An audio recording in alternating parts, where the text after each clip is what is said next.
the workshop theme in this workshop, basically what we'll do, we'll turn by turn get to know that what is Node.js, what is DataStax, and in the tomorrow's part, we are going to build and integrate it. And at the end of the today's session, I will give you a boilerplate, and at the end of tomorrow's, there will be a slight assignment for you so you can practice it on your own. Cool. So today is just an introduction class. So let's get started. So I guess everyone must have heard of Node.js or Flask while building or working within a backend, or those are interested in the web development part. So let's get about that what we'll cover in today's session. We'll talk about that what RESTful APIs are, how those works, and the libraries that we need to install to and what are their importance.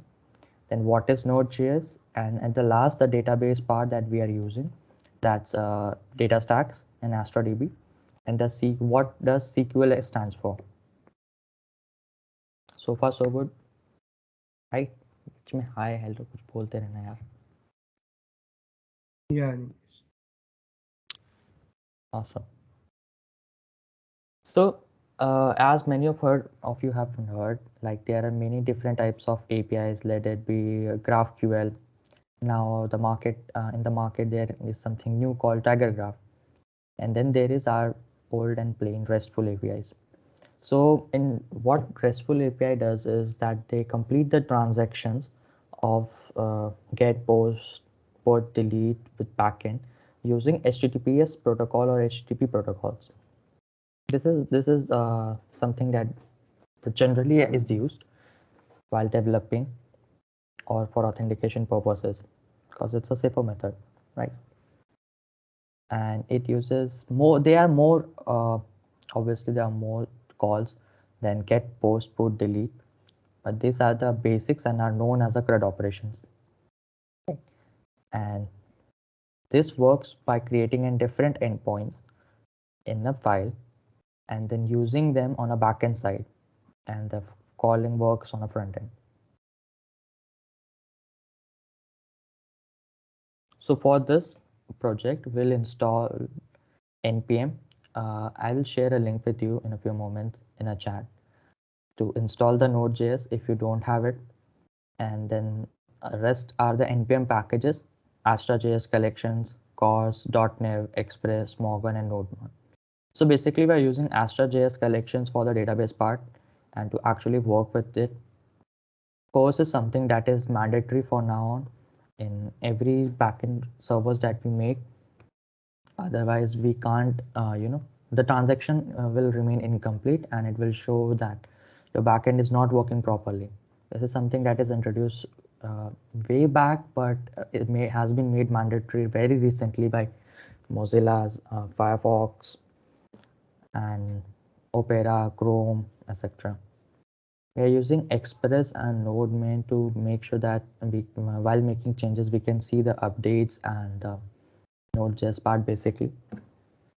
And the Morgan is a supportive in all this, a binder kind of thing.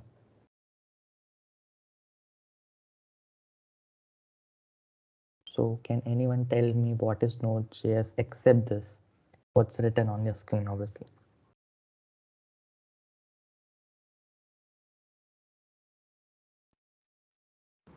We create JSON JavaScript object notification with this.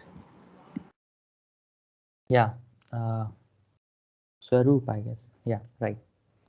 Yes. That's right, Swaroop. Anyone else?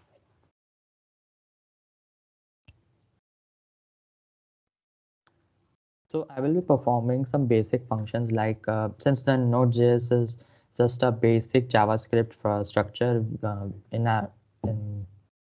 the combination of the Express web framework while making a backend service.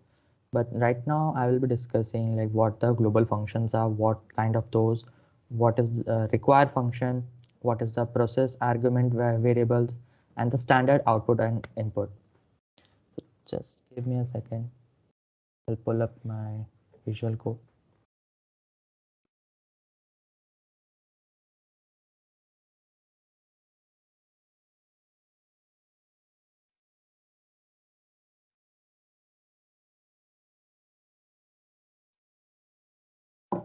It's visible, right, guys? Yeah, Animesh. Yes. Okay, awesome. So, when you here's the name of the global functions, what do you think those actually are? Like a basic introduction has been made in C, C++, right? So what do you think those stands in this case?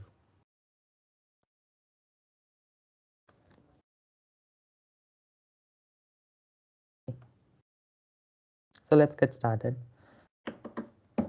Like while working with the JavaScript or the TypeScript, there is something that is very useful. That's console log. If there is any error, we can log it. If there is any successful thing, then we can log it. So log is a kind of a global function. These are inbuilt and can be used inside, outside the program at any mention of time. There's a very beautiful documentation what how many global functions there are in the Node.js. At the end of the session, you will get those links, as I said. So, what do you think will happen if I run this? It will print in the console the hello world one. Okay.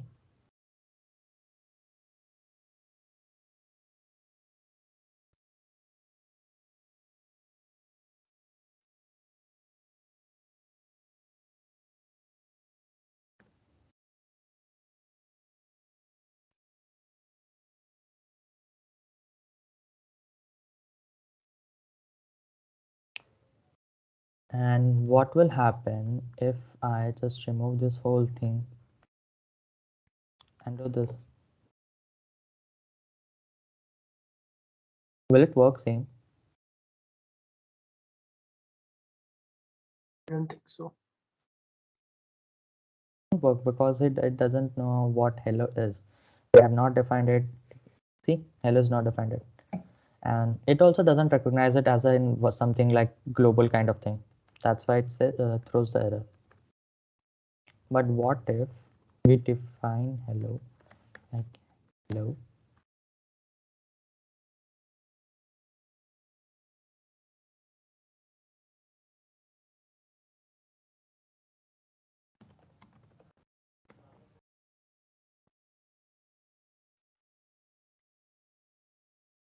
This should work, right? Why won't this work? Now we have defined the hello. We are just logging it, and it will work. Hello, welcome to the Node.js. But do you notice one thing, everyone? Like while using Node.js, we are specifically putting Node in front of every JavaScript files. What if we just write it as Node global and does not mention that it's a JS file? What will happen in that case? Even in that case, as we're working in JavaScript format and a boilerplates, the node recognize and search like if it is a JS file, you don't need to put the extension. But if it would have been something else, like TS or EJX, Babel, then you would have to require the extensions. Otherwise, it's just plain JavaScript. You can skip the extensions and just work upon it. Okay. Now, what would thing will happen if I add this thing? Basically, global is accessible through any points which it recognizes as a inbuilt or in documentation part. Like the documents that I have created, there are multiple things like tire name, file name. These are the global variables that have already been predefined for your better usage. For example, in next case, we'll see what is required. Okay. So many of you have seen in packages that the people work or the code, there is something that we always use that's required, but it doesn't actually need to be those things. Console log, right, tiny, and console.log, tiny.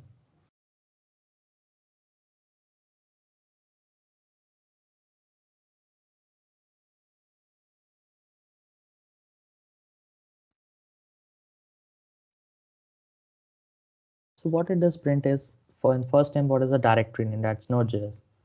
And in the second, it presents the file name that is present right now. We can just shorten it using the path command, the require module. So what it does is, like path, we said path is equal to require,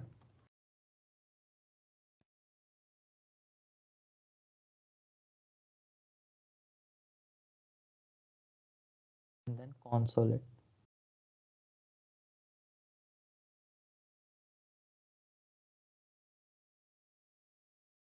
Does anyone knows what these backticks are, or if we change it with quotes, single quote, double quote will happen? We can generalize. Yeah, this is a kind of templates kind of thing. If you want to put something in it, it will represent it as a not a sentence, not a string, but as a template. So right now this is the template. The path is path base name and then file name. So we don't need to do anything. Just run and simply check. It will show the path is require.js.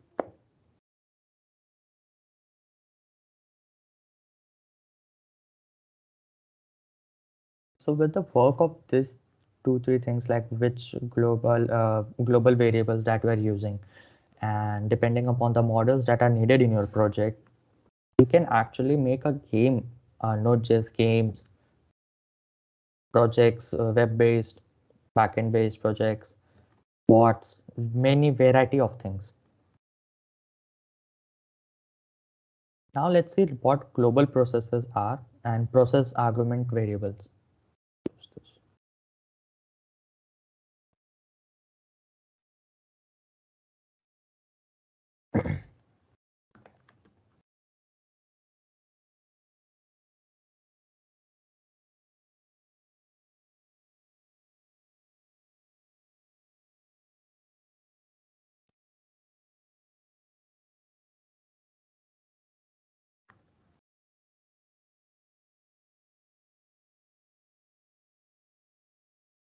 So what the first statement returns me what kind of process ID I'm running right now, and the second returns my version of Node.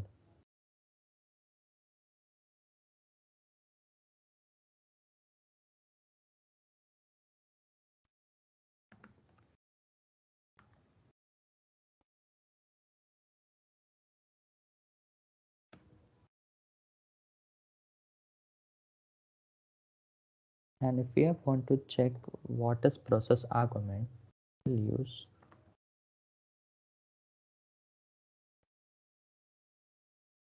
process.orgv.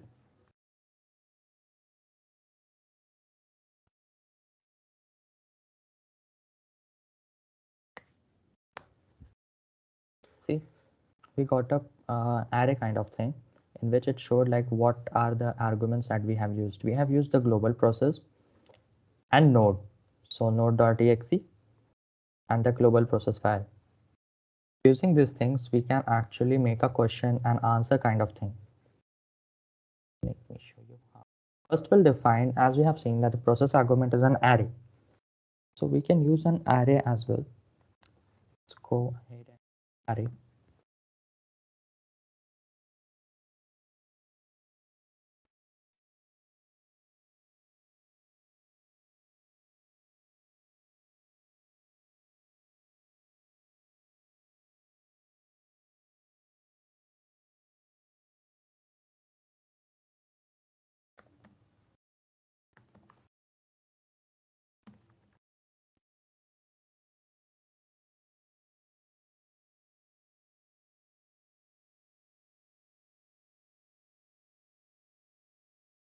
Should we, if we print it, what will happen?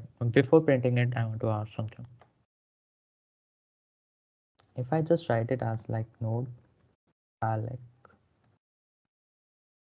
Dixon, what do you think will happen? Anyone?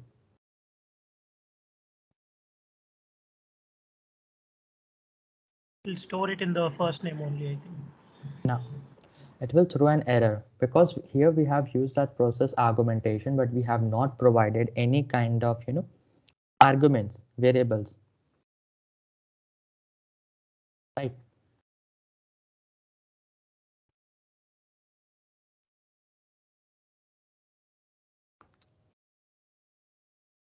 And another way to do this is through using graph value and functions.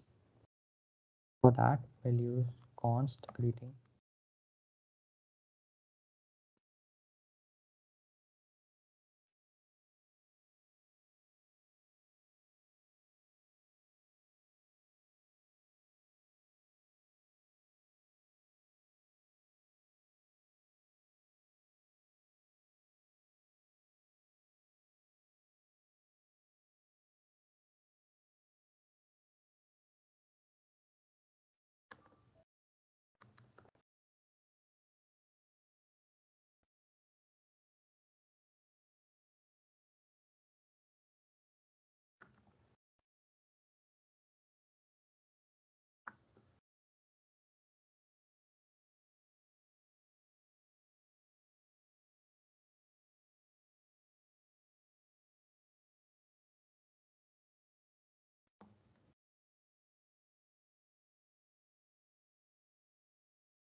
Will this work?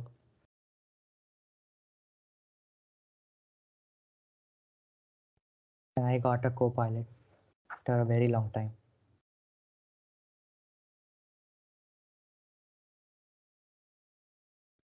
So guys, will this work?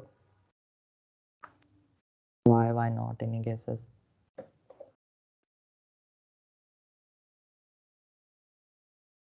Let's see, will this work or not?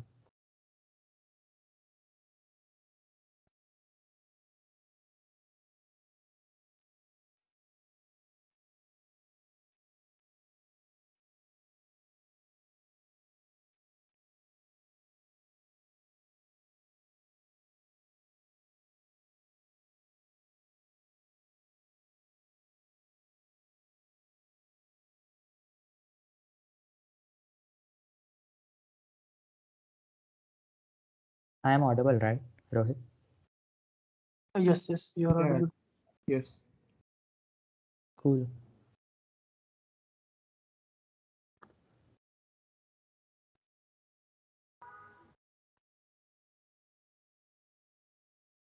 Just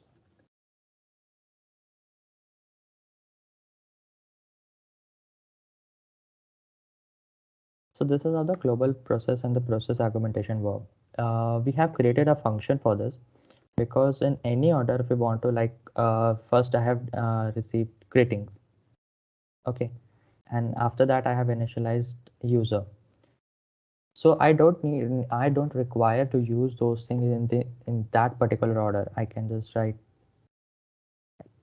let's remove greeting.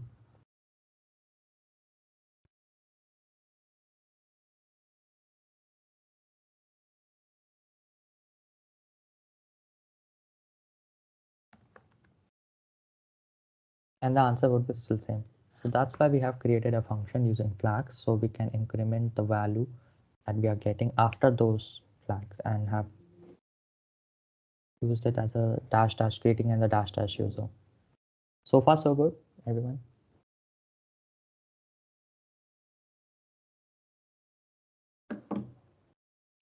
Yeah, Animesh. Yes, everything's good.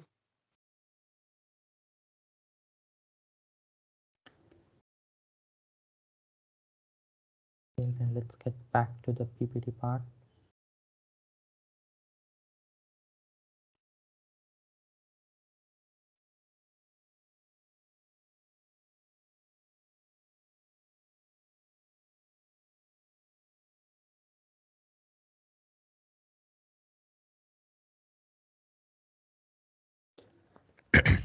So now let's get to know like what is SQL, DataStax, and Astra DB, as these will be playing a very important role in what we do and what we make at the end of this workshop.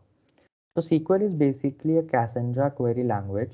It is used for managing database resources in the format of key spaces, tables, then collections, functions, aggregation, and etc. It is very similar to SQL. If you know the SQL commands, then you can work with it. All you have to do is like in we write select star from table name. In this we will write as select star key space name dot collection name. As simple as that. There's just minor few tweaks in this, but nothing to worry about. And then what is Astra DB? So basically, Astra DB is something a database connection that is provided by DataStax, which gives us ability to use the SQL languages and build a cloud native services and integrate them using any administration, infrastructure administrations or custom administrations. So for that, they have made a Cassandra query language shell, which is a kind of command line that we can use to interact with SQL. This is first of no SQL kind of thing that provides a shell. As if you have used the Mongo or any other thing, then you must have noticed they provide in a document with document IDs, and you can just go through with it, but you can't actually interact with those things. It's clickable, but it's not SQL. So this is the close resemblance of SQL and the NoSQL thing, the SQL. And each DataStax DB has been already embedded with the shell instance, so you don't have to worry about like how to access files, how to access the data. You can just go ahead, click on it, and it will be accessible. The command line will, you can even actually see how the command line works. So this is for it. I have provided the boilerplate. Rohit, can you just share the boilerplate link with them? Yeah, sure.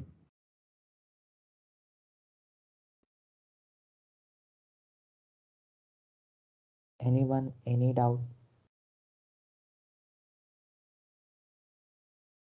Everything was good. Can you more elaborate on Astra.js? What is the requirement or something on Astra.js?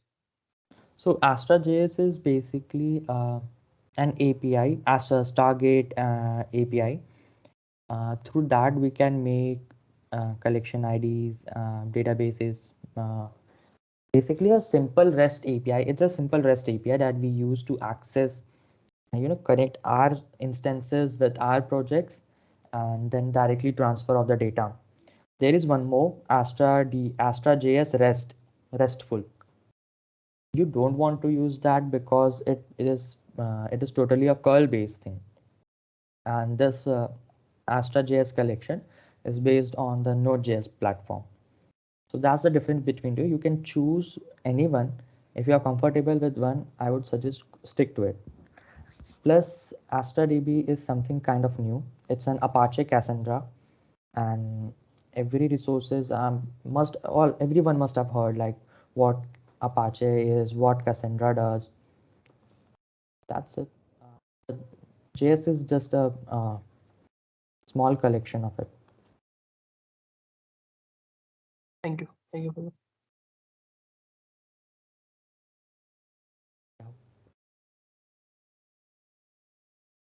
So there is just a couple of requirement that I want to mention. It's in the GitHub profile as well, I guess. Make sure that you have Postman account because we will be testing everything in every operations endpoints on that. It's fine. It's preferable that you install it because the localhost part doesn't work on the web Postman. Second of all, download Heroku CLI as well. If there is a time tomorrow, then we'll actually push our API and then it will be publicly be accessible.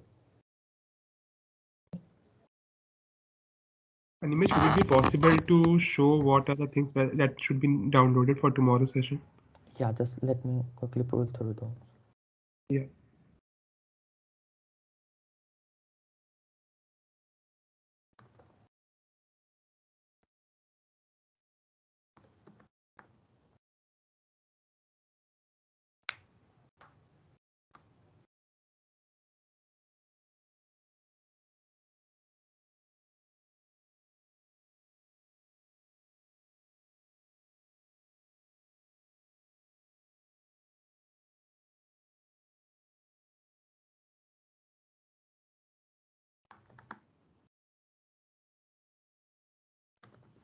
My screen is visible, right?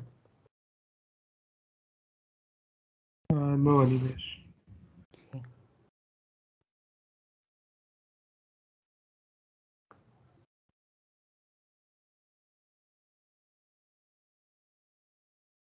That's it now. Yeah. Okay, cool. So first thing first, you need a Postman account and a downloaded part, the desktop version, so you can just go to the website and download it. We'll be testing all kind of APIs in previous workshops. Also, we did the same thing. In this also we'll do it because without you can't test your APIs on Chrome and any other places. The second thing that we need is Heroku. It's a just a optional kind of thing. If you doesn't actually download it, it's fine. If there's a time, we'll deploy it. If there isn't, I'll show you how to deploy it. It's just optional. It depends upon you. Next thing is you might want to get the Astra DB registration part. Just register it, and tomorrow I'll show you how to create databases, agents, namespaces, and etc. Plus the last thing is the Node.js, of course. So you can download Node.js as well. Mine is latest, I think, 16. Yeah. So I'll just throw this link accessible to everyone.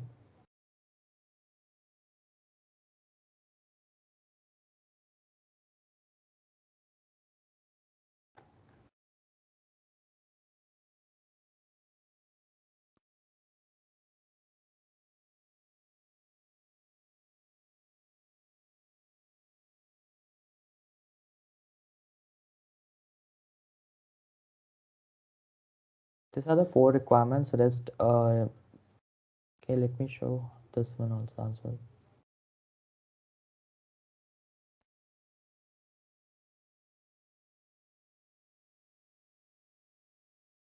I'll share my complete screen once. Do let me know if this works.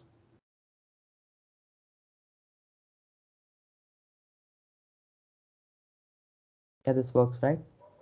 It's visible.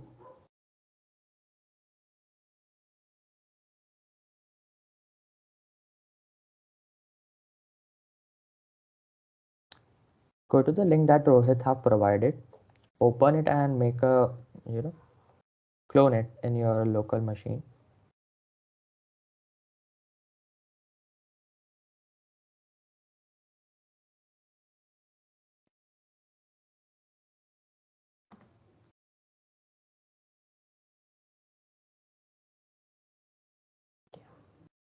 Okay.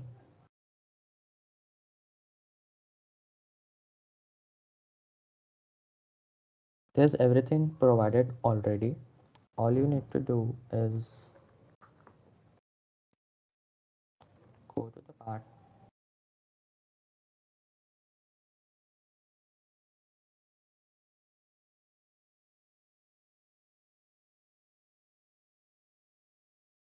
and run npm install.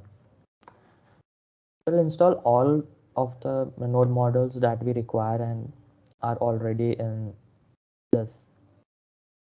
So there is no need you to for install everything one by one. It will take care of all every packages.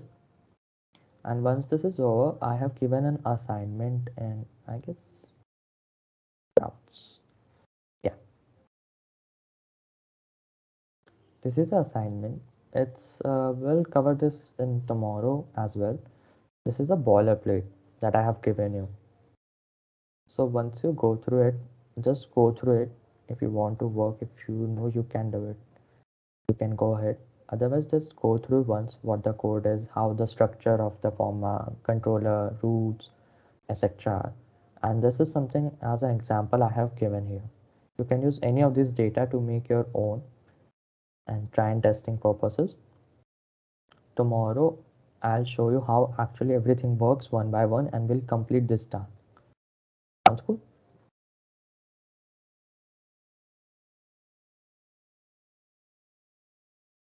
Okay. That's it for my side. Do you have any questions, anyone?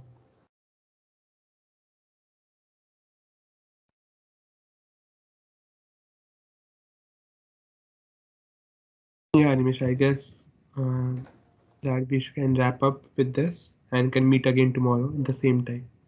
Okay, the link will be same. So if you have any questions, anyone, you can throw it in here, or any doubt, any error that you get. All right. See you tomorrow. Bye bye. Okay. Thank you. Thank you for this. Thank you. Hi everyone, and welcome back to the second day workshop on building APIs with Node.js and Datastax. So last session we discussed what is Node.js, what is Datastax, and how they work with. I hope everyone has their boilerplates, but I'll go through it once again. So this is the boilerplate that we'll be using, and you can customize it any way you want. So there are basically three parts in the API building. That is, first is controller, in which we store our files that in the Crud operations are defined. Second one is routes. In this, we define what routes we'll be using, what things endpoints will be, and the index.js. In this part, I have splitted the index and the server to explain better how the things will work. Okay, so at line number 15, we have basically defined that after slash, every routes that are included in the route.js will become functional, which are called again by the operations feed in the controller part. And in the server, all we are doing is calling the index and starting our server. So far, so good. Okay, let's go. So this is the .env sample that you must have got in the boilerplate. You can define any port number, but try not to use 880, 250, 200, 3000, and etc. For sake of simplicity, I'm going to use 13121. And keep the development environment at development as only, because for the production part I have already stored something. There's a tweak in there, so you don't have to worry about that. Okay, now then let's grab our application token and the region and the ID.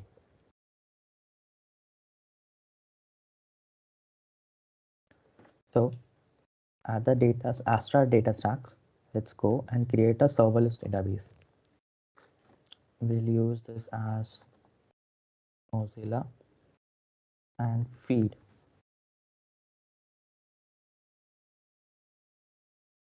And we are going to use Microsoft Azure. It's not here yet. North Asian Pacific. Okay, Mumbai, India. Let's create a database. So use the link that I have shared with you. Basically, it will grant you $25 something in your credit in DataStax, so you can use it every time you want. Now here it is. From here, we'll grab our database ID. Let's copy and paste it. Now we need to define the DB region, and you can find that easily as well. Let's wait for it to get completed.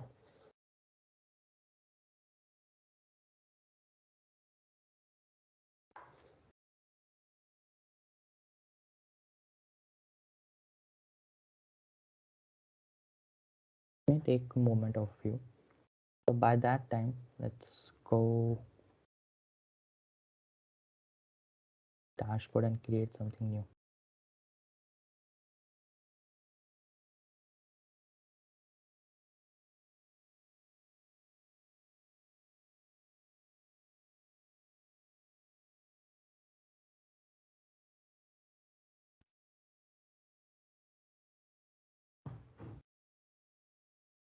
So we can see that the region of this is South Asia 1.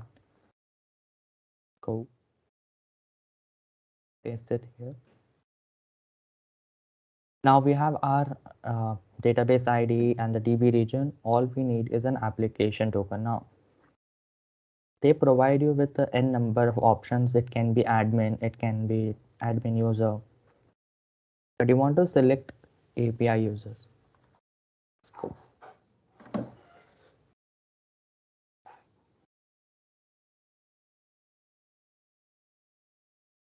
See, this is the key feed that we'll be using.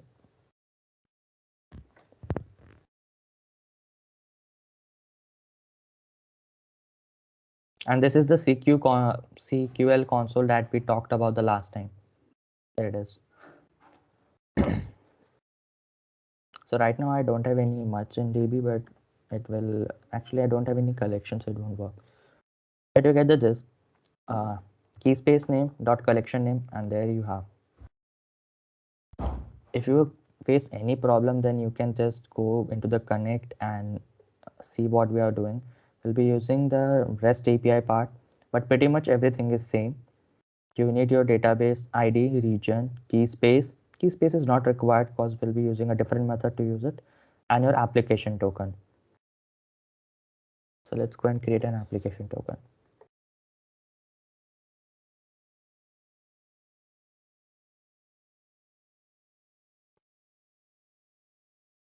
We'll use API administrator user because we'll make every changes through the API that we're building. Here it is, the token. You can save others as well, like client ID and client secret, but they won't be needed in this case, in our scenario. But it's something like you should keep every time to create a new one. Okay, here it is.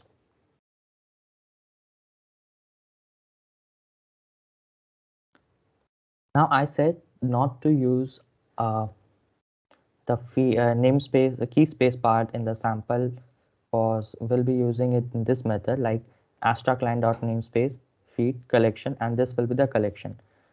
You just change it to social. You have to make these changes and be sure that all your namespaces and the collections are same, because if you change your I'll show you this part once we have in the demo part later.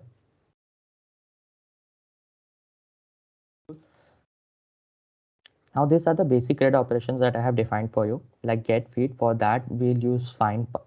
There are more options like find one, find all. For that you may require a document ID, which if you don't know, it will be a bit difficult to use. So that's why I've used just find.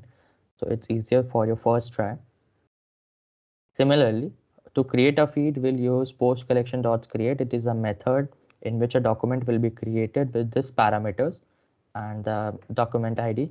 It's a default ID. You don't need to specify it. It is something that is done on their part always. Similarly, we have update feed and the delete feed. We'll go through it in a bit. Let's go here.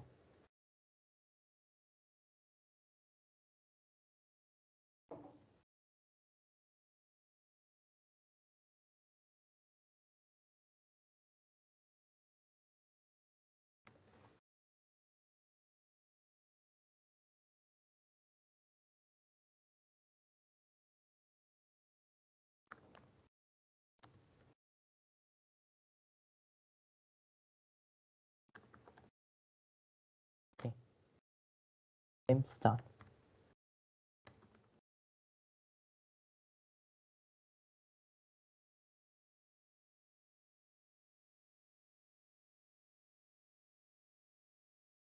So we can see that the server has started on the port 13121. Let's go and check whether this really works or not.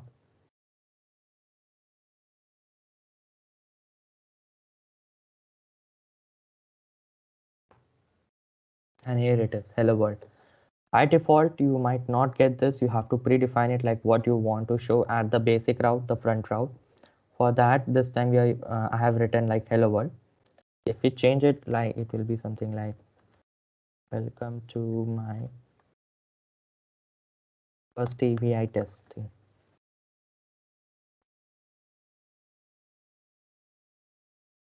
Since the NodeMon is already installed in the packages, you don't have to, just stop and start every time. You just have to save the file and it will work. Yeah. Welcome to my first API testing. So most of the basic, all kind of APIs work through this way only. For at the basic routes that slash, they either it's logged using headers or authenticators, or they're public. So what we will be building in this session is the public APIs. Now there I made feed. So since the feed is empty, it will show the connection will reset because it could not find anything. And here the server will also find the status code it has written 404. Now let's restart the server and go to Postman.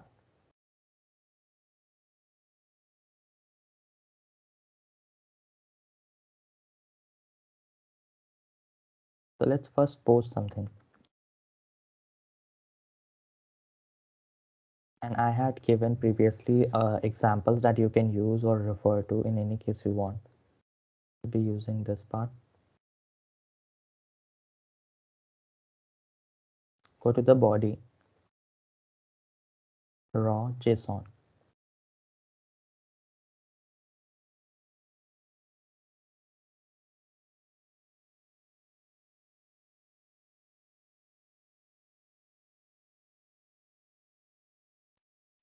If the post is successful, it will show like post is successful. If there is error, like I have not started the server yet, so it showed connection refused with this part.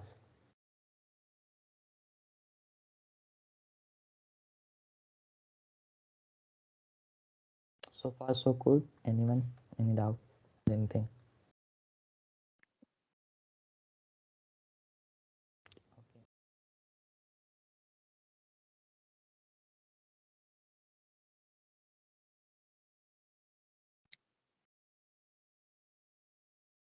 Now the server is successfully started. There's nothing much to do. We'll hit the send once more and see what the response is.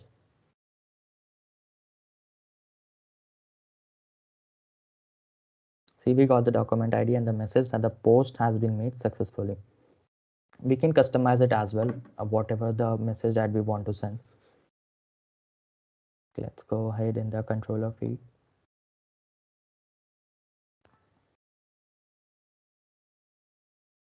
If the feed is successfully posted, I want to know it is done.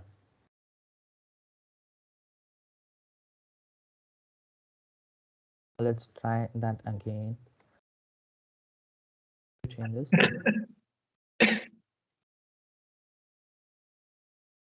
Okay, the feed is done. Now if we try to use the get part, it will not show any error because the database actually has something to show. And it shows here. This is the status, select 2000, so it was good, it worked. Now the caption, this was the first thing that we made, and this is the second post that we created.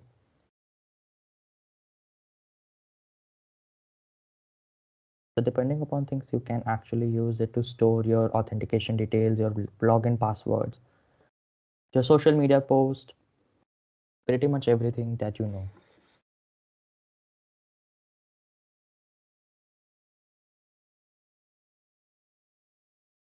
Okay.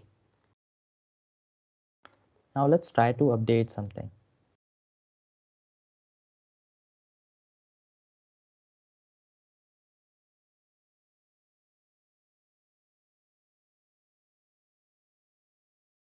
We have this data, we want to update it. I want to change the username on the post image or the caption. So let's go and do those.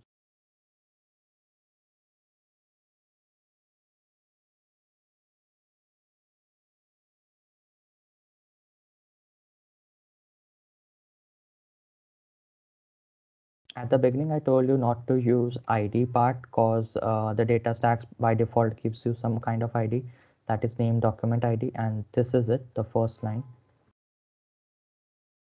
So we'll keep it as name it as document ID.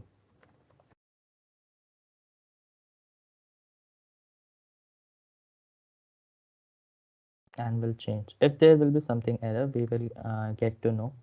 As I said previously, the server is not responding if there is any other kind of issue.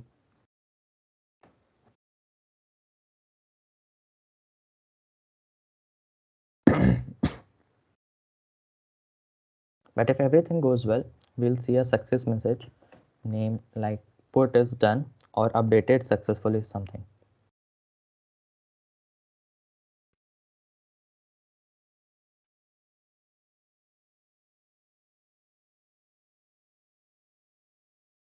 Okay. Correct it. Okay.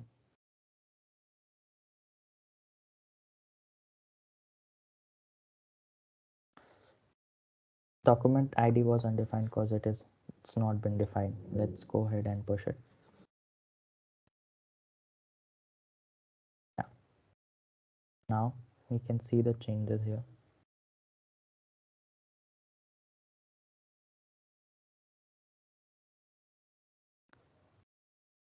Similarly, we can delete something as well.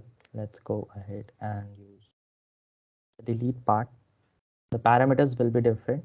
This time we'll be using document ID to delete something because it's the primary key in this case.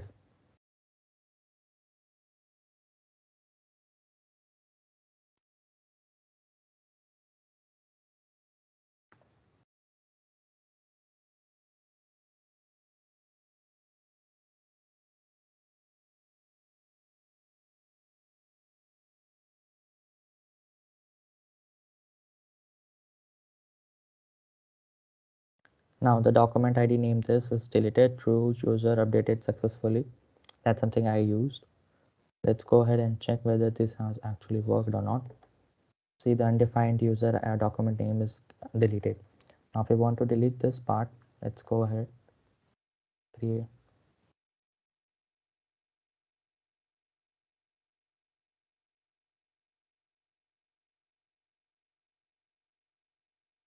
And here it is.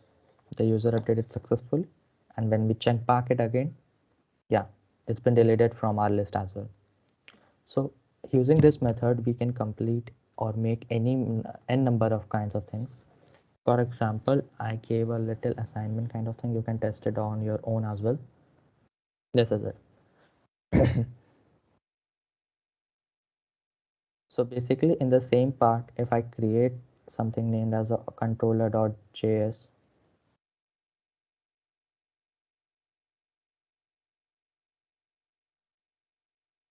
get this up.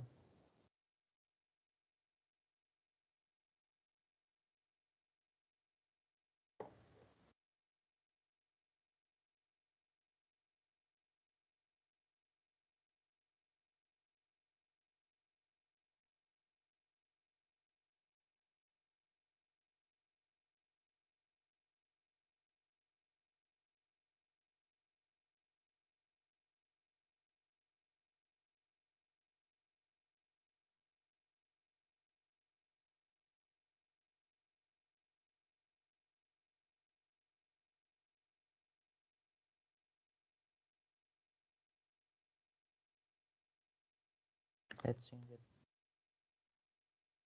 And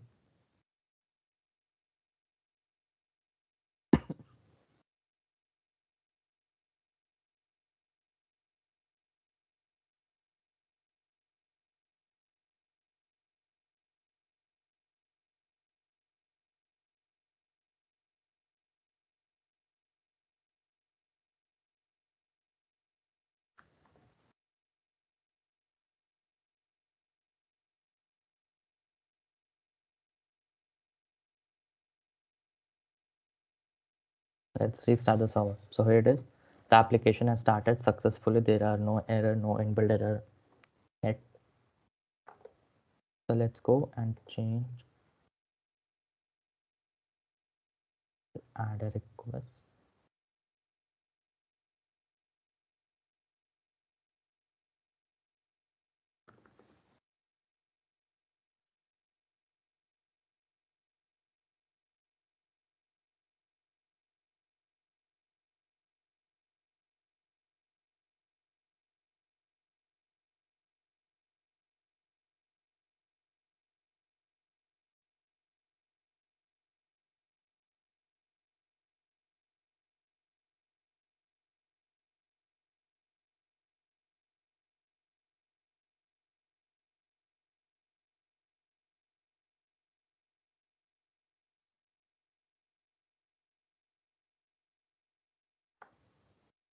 So the task was, as of now,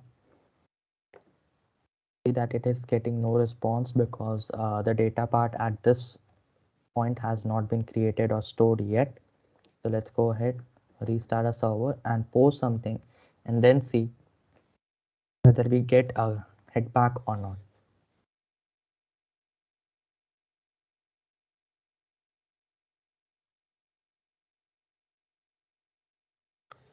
See, the feed is done. The document has been successfully posted on that endpoint. And if you want to check it back, you can use the get request and see whether this actually works or not. So here it is. Caption post use on.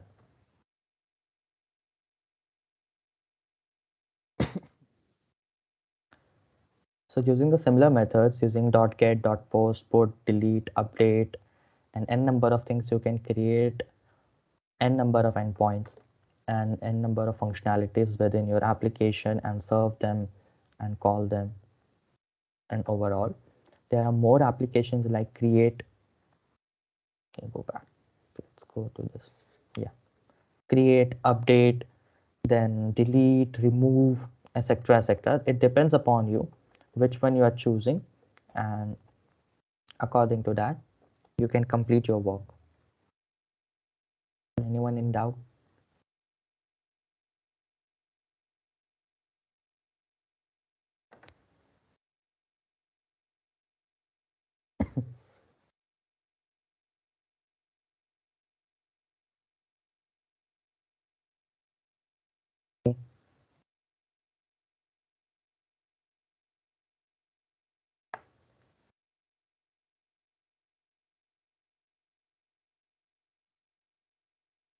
So throughout the workshop, we completed like how the RESTful API works, what are the libraries that we need to install, and what is Datastax Astra Db. In the similar way, you can use your preferred database, let it be SQL, Mongo, or Cassandra. And using those things, you can actually build these things. There would be just one change called model. In the model part, you have to define this all this that we have made, like a schema kind of thing. It depends like whether you want to work directly in your operation controllers or you want to make a model and then call out of it. This is just a bit pretty simple skeleton of the project that will work in any case.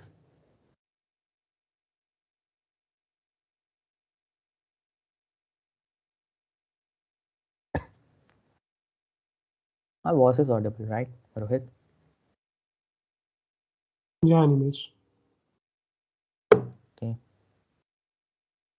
So this was pretty much it. Let's go and see whether I have Heroku or not.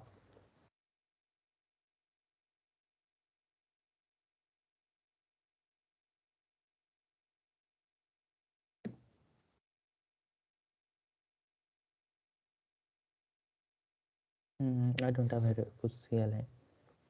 No issue. We'll do something about it and I will share with you anyway.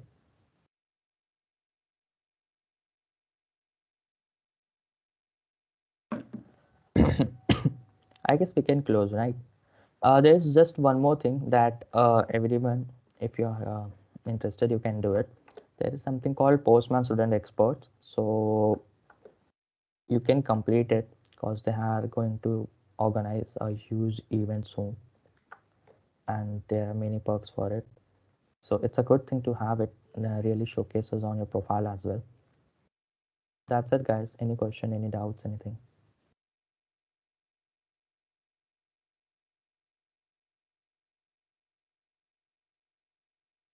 Okay, I guess we can wrap up. Yeah, Animesh.